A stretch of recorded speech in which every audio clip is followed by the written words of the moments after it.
Hello everyone and welcome back to the channel. In our previous video, we learned how to fetch the data using the GET request. Now it's time to take the next step and start getting the data through the APIs using the POST request. In this tutorial, you will learn how to create users with the Playwright Python. We will send the JSON payloads. You will learn to handle the authentication headers. And finally, you will validate the API responses with the assertions.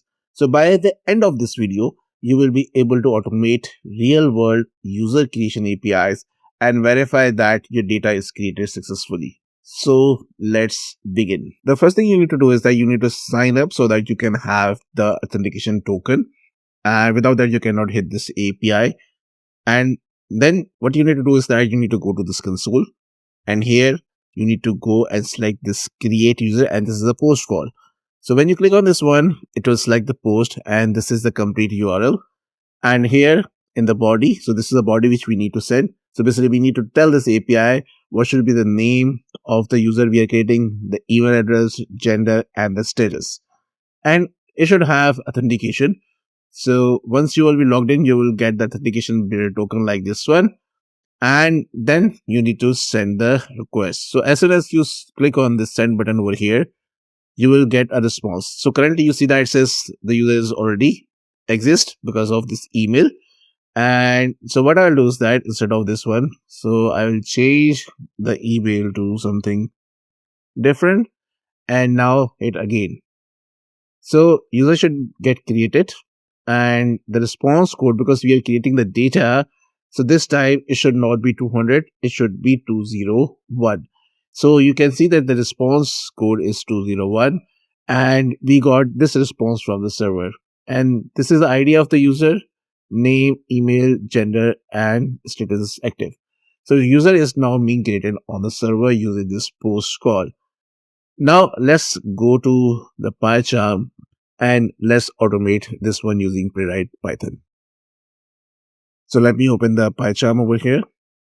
And this is our previous tutorial code where we had automated the GET request. Now let's see the post call.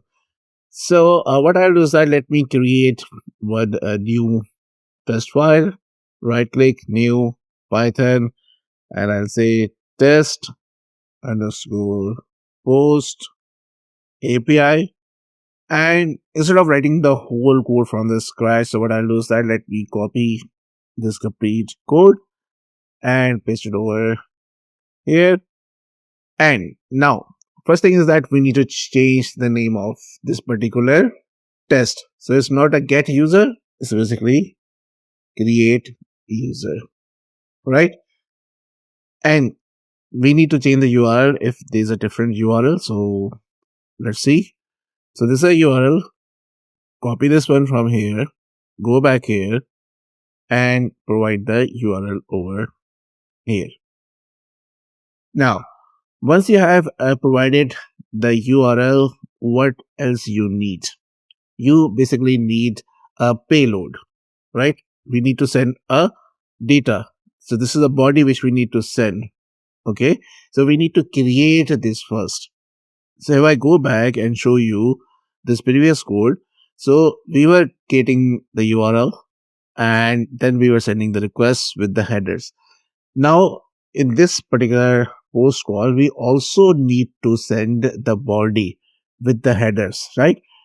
So before that, what I need to do is that we will create the payload. So payload is equals to, so this is the body of the payload. And let's go back here. So let me copy this one from here and format this JSON. Just open any one, and this is a proper JSON. So let me change the email because it will say already exists. So I will type something at the end. Now copy this complete one from here. Go back here. So this is a payload. So let me paste this one. Now the payload is basically ready.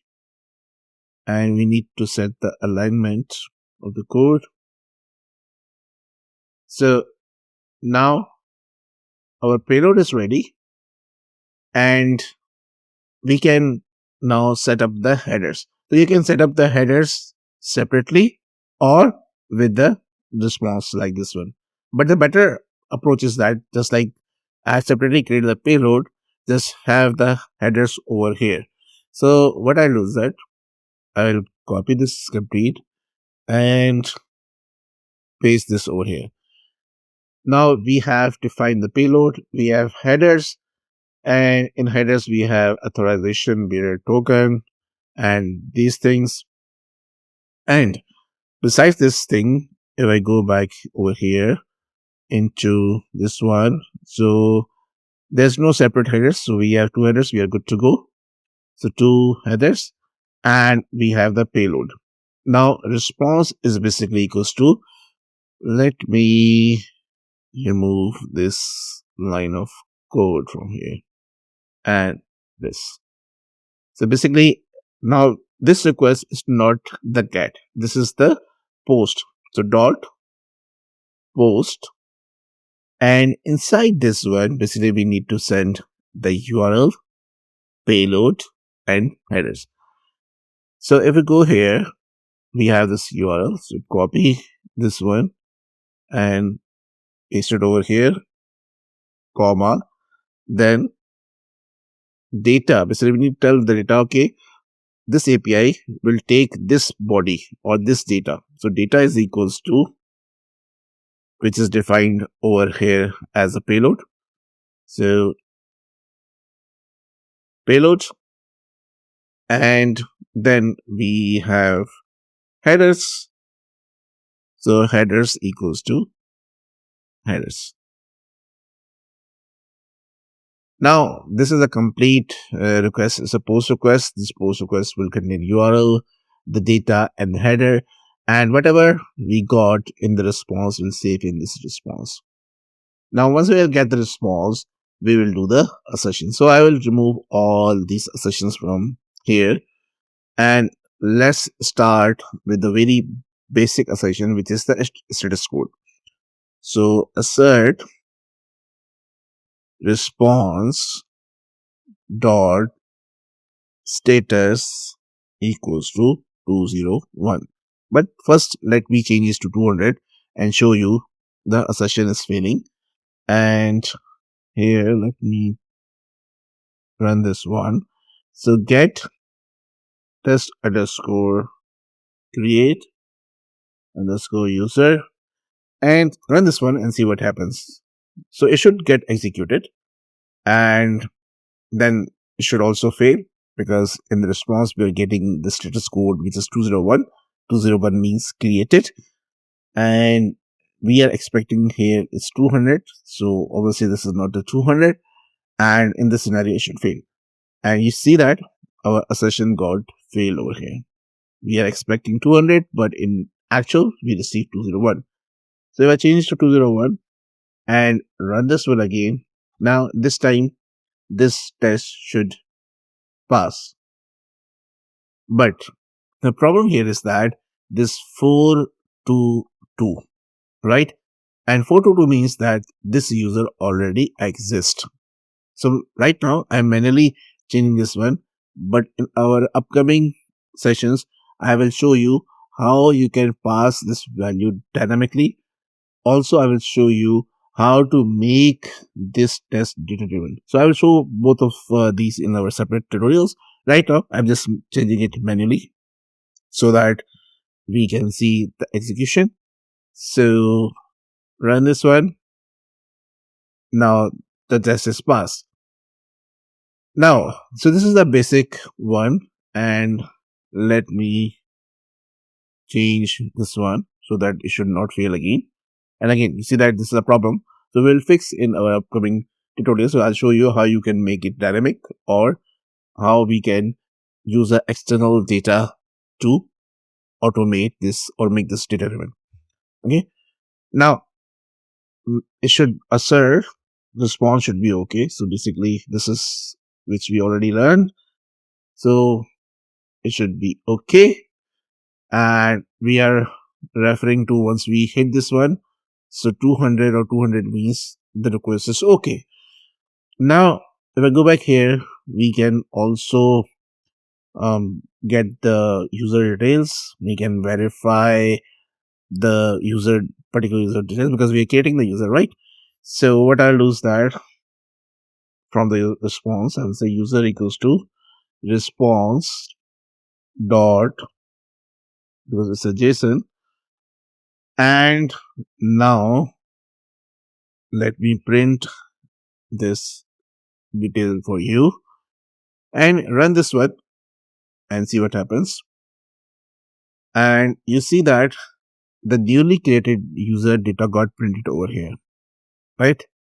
So let me change the email over here so that we can execute this one. But you can clearly see the problem right now. I will show you in the upcoming tutorials, just like I said earlier. So don't worry about this one. Now we have this name, ID, so we need some verifications, right? So what I'll do is that simply assert user name is equals to, because this name is basically we are providing, right, as a payload. We are providing as a payload. So what we need to verify? We need to verify that the payload which we are providing in response, the data should be similar or the same. The name should be same, email should be the same, right? Because we are sending this data. We are getting the data, right? So that's really simple. So assert user name, because this is coming from this response, and we need to verify against the payload, and from payload we need to verify name. In the similar way, we can verify other data. For example, we can verify email. So email, so it will compare the email from the response and the email which we have provided. And also we can assert that this particular response should have ID, because this is something additionally coming. So we can assert that the response we should have this value. So assert ID in user. Now if I go here, let me update this one so that we can execute, and let's run this one and see what happens. So you can see that the test got passed. And if I change, if I go here and say double ID, so this is not coming into the response. So this should fail now. Okay.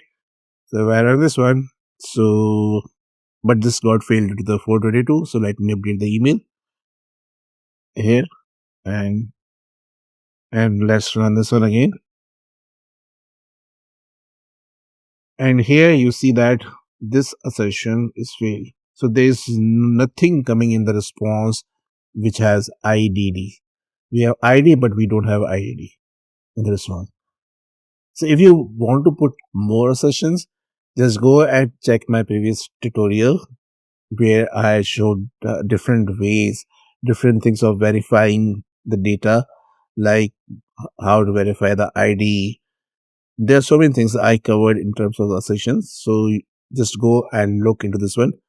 As of today's session, the important thing is that when you create the post request, make the URL separate, put into the variable. Then same goes for the payload and headers. And then finally request.post, and send all these together. And once you send this request, what you need to do is that you need to save the data in this particular variable, which is a response.